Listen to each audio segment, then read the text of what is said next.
Welcome in. Today we're going to start with the top buffs countdown. And we're going to start with the guys that didn't quite make the top 40, but were guys that got votes. It was William Gardner, Brian Howell, and myself that voted on this. William, this top buffs countdown kind of to me is signaling that we're getting close to camp. We do it every summer. And I look back, I know we have been doing it more than a decade on buffstampede.com. I don't know how far back it goes because we were over on Rivals when this whole started, this tradition of ranking guys. And I'm curious, do you enjoy putting this list together? I do. And then I feel bad as I get closer to 40 because I feel like I want to vote for like 5 guys in that last spot. Yeah, I think it's gotten harder this year. I think the top 2 are a no-brainer, although I was the odd guy out on who's number 1, but we'll get to that. Yeah, like you said, there's a lot of good guys. I mean, I think we talked about last year, that year before with Durrell, how we were kind of like, 40. I gotta find 40, huh? Can I stop at 20? Yeah, right. And this time it's like, you're leaving guys out that, 2 years ago would have been in the top 20. So yeah, like Draylon Miller and Cam Michael come in as blue chip receivers, and it just I can't find a spot for them in the top 40. It has nothing to do with their ability, but even Omari and Miller was lower than I wanted him to be, Right. So it's tougher now, which is a good thing for Colorado. Right, for sure. Yeah, and then just kind of look as I was doing it, looking at all the things that have been kind of coming up for the summer on the board and all that kind of stuff, and then some of the things I looked at some of these guys and went back and looked at what they'd done before, where they came from, and I don't know. We'll all find out, I guess, down the road. But it's always a surprise.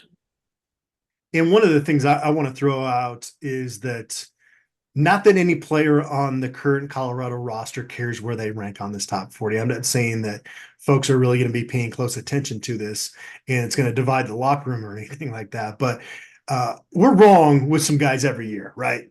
Yeah. And so that's part of the reason that I went back and re-ranked last year's top 10. Even in the top 10, there were some guys that didn't deserve there and other guys that ended up deserving to be in that spot. So this is more of a fun summer exercise. It's meant to get us talking about different guys. It's not meant to be the end all with Colorado football. We understand that once they get out there, the ball is live. There's going to be things we didn't expect to happen from guys that maybe underperformed, but many guys that I would imagine overperformed this year. And I think there's some difference in philosophies about how we look at it. It's like, is it the best 40 players? Is it the guys that's going to make the most impact on the season? Is it the guys that are going to be, the longest in the NFL? I mean, we've never really sort of argued that out and hashed it out. So I think we all three have a little bit of different approaches to how we look at it necessarily. Like I think people are going to be surprised where I put Jordan Seaton. Maybe not, but if you want to talk about who's going to be the better guy in 10 years, yeah. But right now, I don't know. I'm looking at who's the best player right now.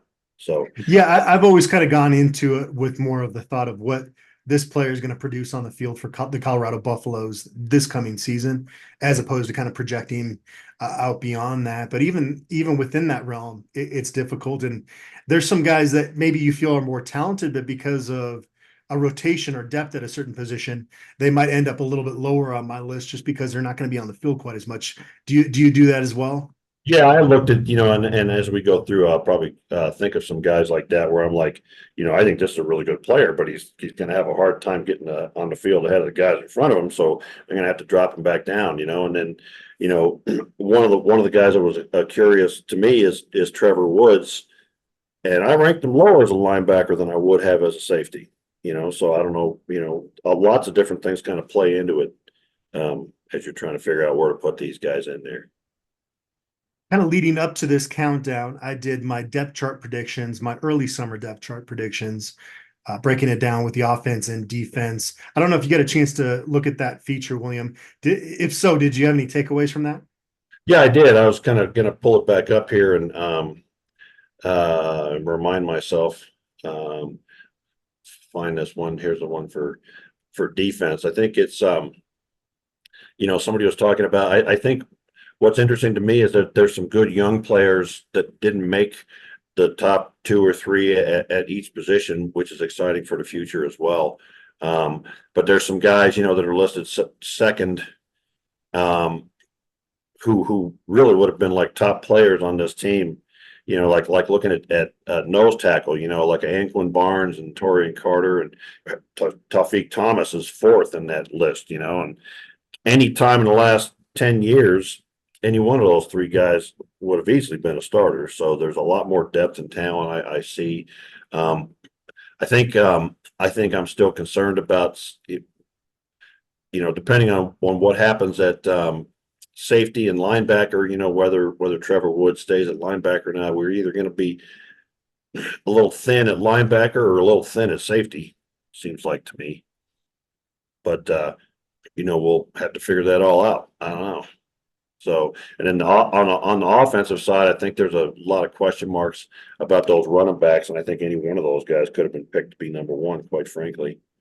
Yeah, we'll get into this. I had 3 running backs back to back to back on my list, my individual rankings, because there's not a whole lot separating a Michael Welch coming off a great spring, Isaiah Augusta. We'll talk about him today.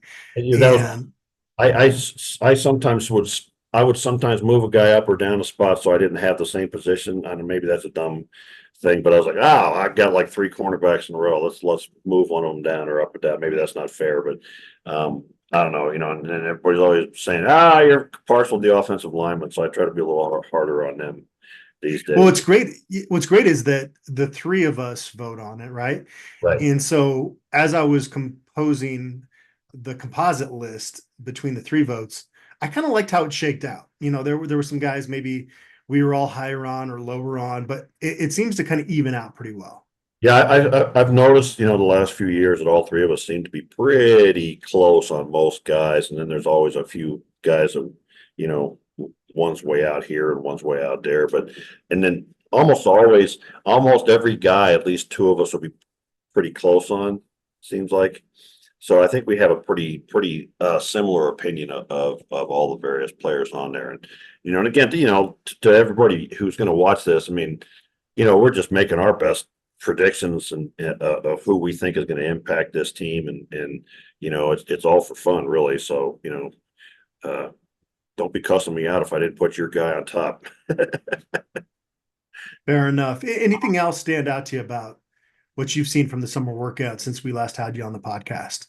I think I think that it's been very interesting to watch, and I think we talked about this on the board, that the level of intensity with the lineman drills, and I focus on those because I don't really watch the other drills so much because I don't know what I'm looking at, quite frankly. But watching the offensive defensive linemen in the we'll call them one-on-one, but they always line up 5 and 4 guys, 5, and then one will go. But the intensity and the physicality of that drill this summer is entirely different from last summer. Now, I don't know if that means we're going to be any better on either side, but I remember watching that a couple times last summer, and the defensive line would be chirping, and the offensive line was just very passive and would not say a word, and would not get fired up, and would not do anything. That was my first indication. I thought, we got a problem, because you cannot have an offensive line be passive and not get fired up about the guys talking smack about them from the other side. So I like seeing Khalil Benson getting fired up and taking people to the ground, and a little bit of fighting in this game is part of what happens in practice, because it's a big, it's a combat sport. It's not even a contact sport. It's a combat sport. And if you can't get fired up about it, it's probably not your game. So I'm excited about that. I'm excited to just sort of watch it all and see what everybody's doing. But that's the one thing that stood out for me from the summer workouts. Yeah, I think iron sharpens iron is something that's said too often. Yeah. But when you got Benson and Deion Hayes going at each other, yeah, well, these one-on-ones, those are 2 proven guys at this level. Right, and I got to tell you, Khalil Benson has impressed me with his technique and his physicality and his pass protection. And what I like is that, he doesn't let it go, man. He's like 3 plays later, and then Rayon Hayes comes back around and he stonewalls him. And then he's like, come on, lose another rep. Lose another rep. Come on, lose another. And I'm like, I like that, and frankly, that ought to fire up Hayes to do better and get better. And that's the kind of thing that I like to see. You used to like to see that in the McCartney era when, both sides were going to go in the NFL. And so, you had guys that weren't used to losing getting beat. So it's fun to watch that.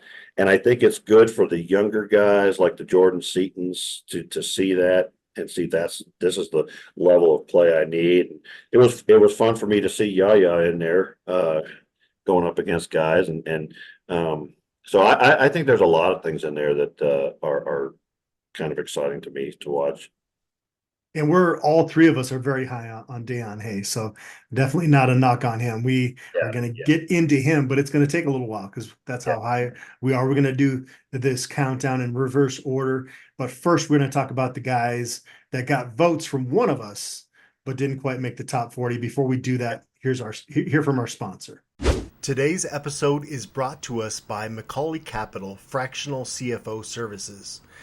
Is your business looking for financial guidance and support, but not yet big enough to hire a full-time CFO? Well, we have a solution for you. Hiring a fractional CFO who can work with your business on a part-time basis. You get the benefit of having a seasoned financial expert on your team without the commitment or expense of a full-time hire.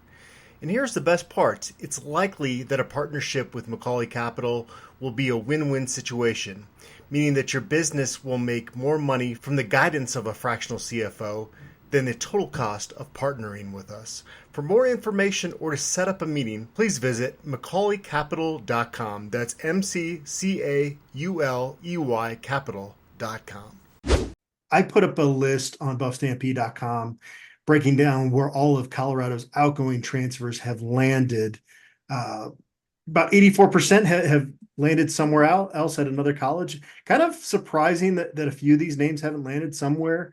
Right. Miles Slusher, Jacquez Robinson. If they have landed somewhere else, it's been pretty under the radar because they haven't announced anything. But any takeaways from that list of guys and where they're headed out of Colorado's program? Yeah, I mean, I wonder with some of those guys if they're done playing the game. I don't know. They're the ones you mentioned are older guys, but I think it was interesting to me. I didn't realize that Kyle DeVan had taken the offensive line coach position at Oregon State. So it's kind of fun to see him there with Van Wells and with Jared Christian Lichtenham because, quite frankly, say what you want to say, but those two guys played pretty well for him that one year he was here. Mm-hmm. So it'd be fun to watch those guys there and see what happens with them. And then, it's kind of surprising to me. I know why. It's surprising to me to see Jack Bailey show up at a P4 school. He's not big enough to play in the Big Ten, but God bless him, and God bless O'Boyle for taking him there, I guess. I don't know. We'll see. But it's interesting to see some of these guys. Like I'm going to keep an eye on Savion Washington at Syracuse. It'd be curious to see if Isaiah Jota gets on the field at BYU. But it is just kind of curious and interesting to see where some of those guys landed, and we'll see some of them this season. But I thought it was pretty cool. Yeah, and Alden McCaskill and Shimon Mateer will be playing against the Buffs this coming season. Yeah,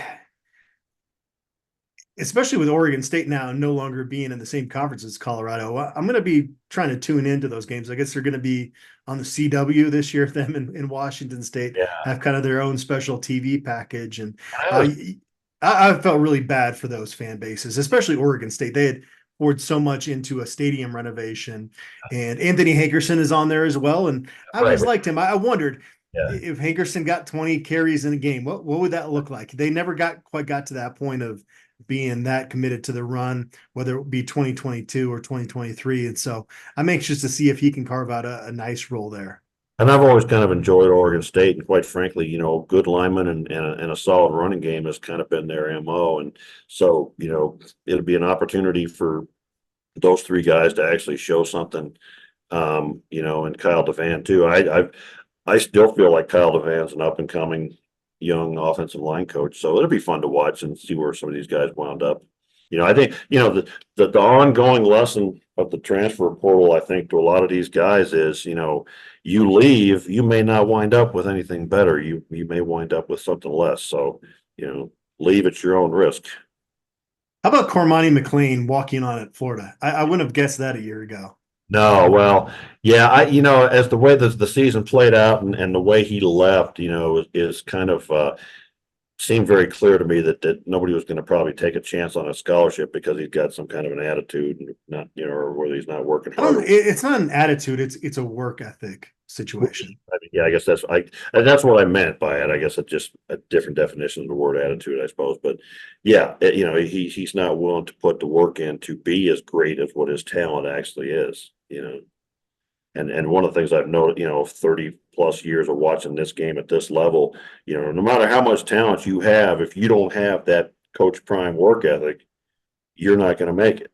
I mean, there's been a few guys that made it at this level and then didn't go much higher, but you have to work at this game, and it's a hard game. And if you're not willing to put that in, if you got used to doing it easy in high school, you come up here and you're facing, these kinds of guys across from you. You're not facing high school guys again. And that's something conveniently some of these hit pieces on Colorado's program, they conveniently leave out, right? Is that there is a standard at Colorado that's not going to change. You live up to it, right, or you're not going to work out here. It's been pretty clear a year and a half, close to the beginning of the second season of the Coach Prime era in Boulder. And that is the one thing that you don't have to wonder about, is that there is this standard again from the coaches that needs to be reached by these players. And it doesn't matter who you are, what your star rating was coming in. You got to live up to it, or you're not going to be part of this program. Right. And I think I like that, and I hope it works out for Cormani. I hope he grows up and gets that work ethic. But, you can't say that guys aren't getting a chance because Jordan Seaton's starting. And that's because he came in with that work ethic and he learned that position and he's picking it up. And, so you'll get the chance if you got the chance. And one of our guys that's on this list, Carter Stoutmeyer, he wasn't highly rated, but he won the position. He won playing time because he earned it. So I think one of the things that sort of the detractors and the naysayers and the national guys don't seem to want to point out is that every single portal window, our roster gets better and we get better at each position. So the guys that we lost, and by and large, I think, have replaced them with better guys. Herman Smith got some votes from Brian for our top ups countdown. He was not on your list, William. He was not on my list. Versatile safety. He was a special team star at Jackson State for a couple seasons under Coach Prime. Was a top 100 California recruit coming out of Lincoln High School in San Diego. Was at Idaho State last year. He came in this spring and he seems like he's going to have a role. It's going to be pretty heavy on special teams. And I don't know how much he's going to play on defense. That's why he wasn't on my list. But this is clearly a guy that Coach Prime and his staff trust. Yeah. Are we starting at number 42? We're starting all the way at the very bottom of the list of honorable mentions. Yeah, I have him at 42 and my list goes down to 48. Okay. Well, it doesn't count. Anything past 40 doesn't count on your end.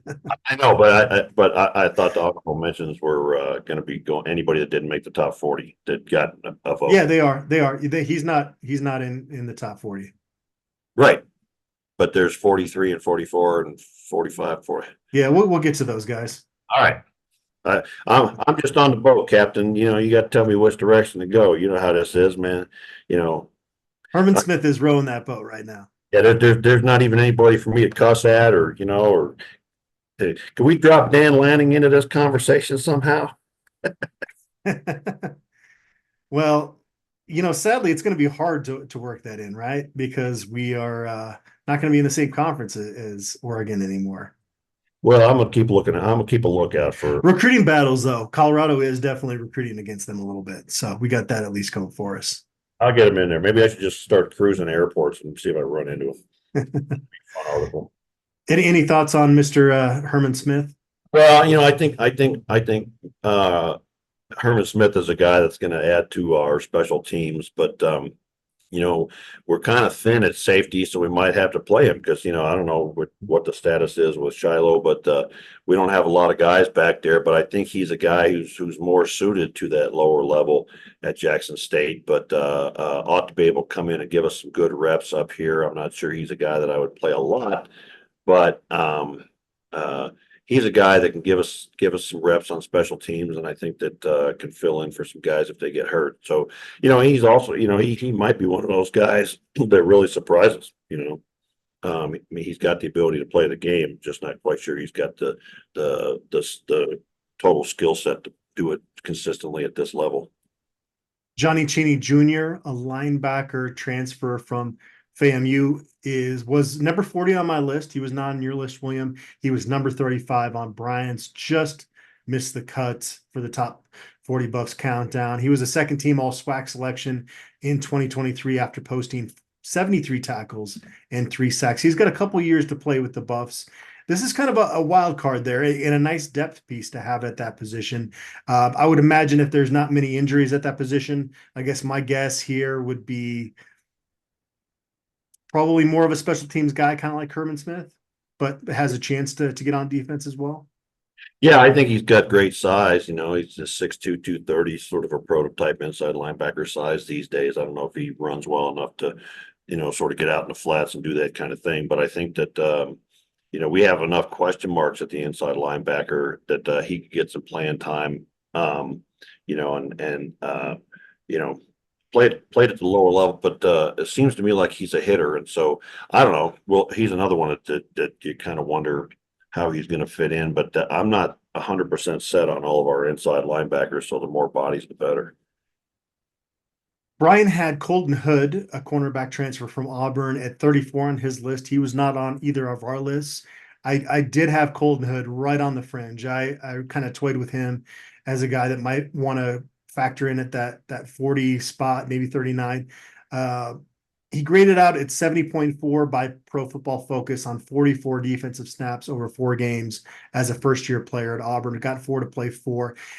With him, and the reason that he didn't make my top 40, William, is just I felt good about their top 3 guys at that position. And Colton Hood, to me, kind of reminds me of what I heard about DJ McKinney after his first year at Oklahoma State, a guy that was a rising player, and then in his second year, DJ McKinney got a bigger role. And that's kind of what I'm thinking. Maybe Colton Hood is going to be the same thing, where it's maybe a year from now that he's a big time contributor. I really like his potential. I think he's going to be a starting cornerback should he stay in Boulder.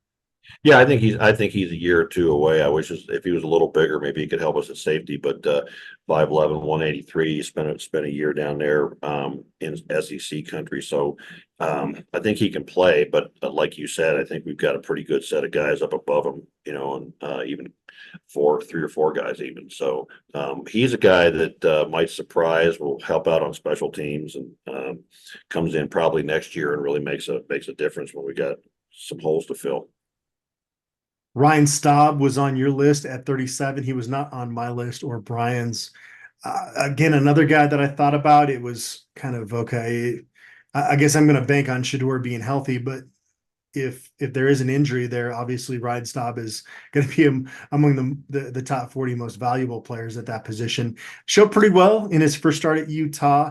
They definitely dumbed down the package for him, being a true freshman. But there were rumblings, William, that this program might bring in another quarterback transfer during the spring transfer window. But Ryan Staub did enough during those 15 spring practices to make them feel like they didn't have to do that. And so that said, I can definitely see why you have him in your top 40. What you just said is why I've got him at 37. I don't have him up at 20 or 15 or anything like that. But I think that what he did in spring, he's clearly established himself as a number 2 guy, and he didn't have to dumb it down. He was working with the whole package, and I thought he looked pretty good. And obviously we hope Shedeur takes every snap that's not in garbage time or blowout time this year. But quarterbacks get hurt. And I think Ryan Staub is a very solid backup, and could actually do some things. We'll see how the offense plays out. But I felt like he belonged in there. And like we talked about already, those last five spots, man, are really hard this year. I felt like in Yeah. this 40, but I just felt like he had done enough in spring for me for him to be in there. There was a moment on Well Off Media recently where they were doing player run 7-on-7, or I think it actually was even 11-on-11s, and Cordell Russell ran the wrong route. And Ryan Staub didn't really say anything, and Shador got in Ryan's face and said, "You got to tell him. You got to tell him what he did wrong." And so that was good leadership from Shador, and I think also a signal that Ryan Staub is very talented. He's still kind of feeling his way at this level. It's tough to call out a teammate when you're still kind of feeling your own way, and so I think that's the next progression for Ryan Staub, is feeling comfortable enough in the locker room to be able to hold guys accountable out there. And it's got to be in a little bit of an odd position. You're the backup guy to a guy that's going to be a top 5 draft pick, right? Are you, and I think Shador at that moment gave him permission to step up and do that, because maybe otherwise you're like, yeah, maybe I'm not the quarterback of this team. Maybe I should keep my trap shut. I don't know, but I think that's part of what you're talking about too. But I think it's probably got to be a little bit of an awkward position too, to be behind a guy that good, who's clearly the leader of the team, and maybe you're not sure you should step up yet. Brandon Hood was on your list at 38th, not on Brian's or my list, but he's an intriguing guy. He had that ACL injury his junior year of high school, kind of halted his recruitment. He was such a highly regarded guy with big offers before that. He comes back, averages nearly 8 yards per carry as a senior. So I think he showed that he's over that knee injury, over 4,000 all-purpose yards, despite missing so much of his junior season with that ACL, coming out of Georgia.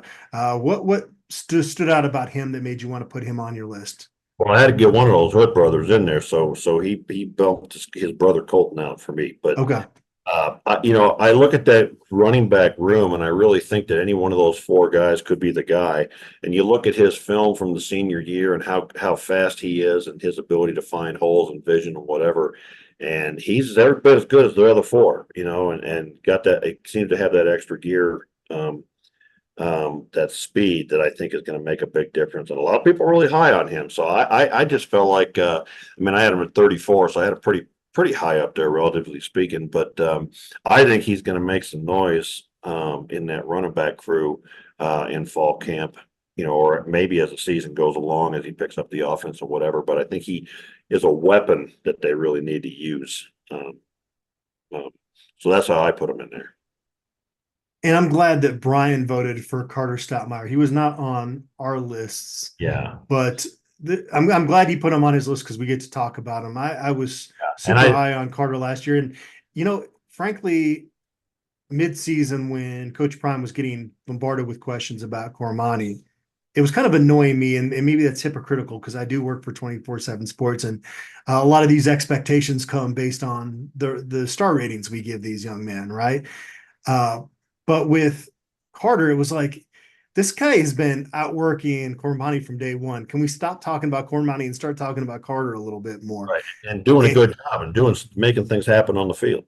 Yeah. He played 181 snaps over 7 games, graded out at 67.8. We can talk about Pro Football Focus and how much stock we put into that stuff all day, but he more than held his own. He gave up that 1 touchdown in the Arizona State game. That was a learning moment that came in a win.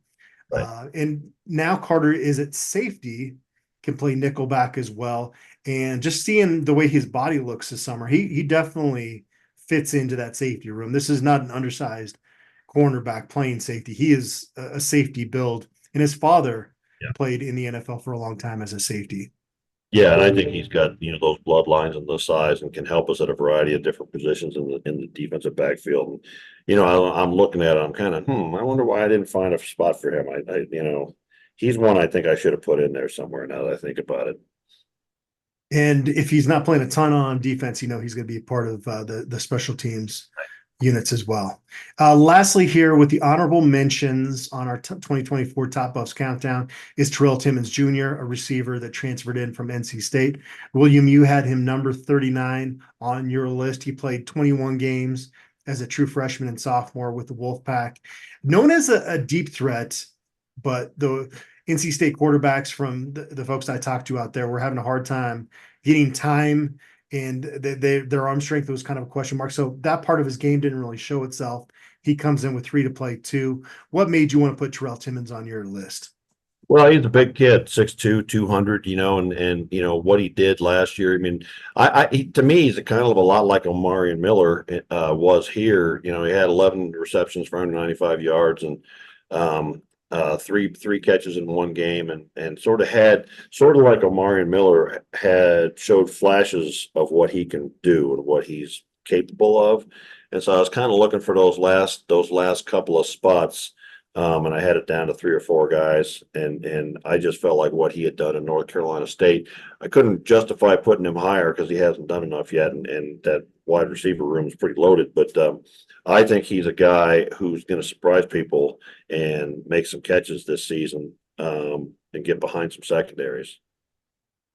All right, I like it. Well, we are going to now jump into the top 40 in our next video. We've kind of set the stage for the top 40. So be sure to tune in tomorrow as we break down number 40 up to number 30. And we're going to have 4 videos breaking down the top 40, kind of go 10 at a time. So be sure to tune in tomorrow as we get officially into the 2024 Top Buffs countdown. As it gets closer to the top, we're going to get into a cage match, and we're going to just defend our choices. Well, I was surprised with your number 1 because last year I was on the outside. So we'll get to that eventually. Yeah, we'll get there. It's a marathon, not a sprint. Yeah, and to me that we'll get to that discussion, but to me it was a no-brainer. But we'll get there and we'll talk about that. All right, sounds good. All right, be sure to tune in tomorrow as we jump into the countdown.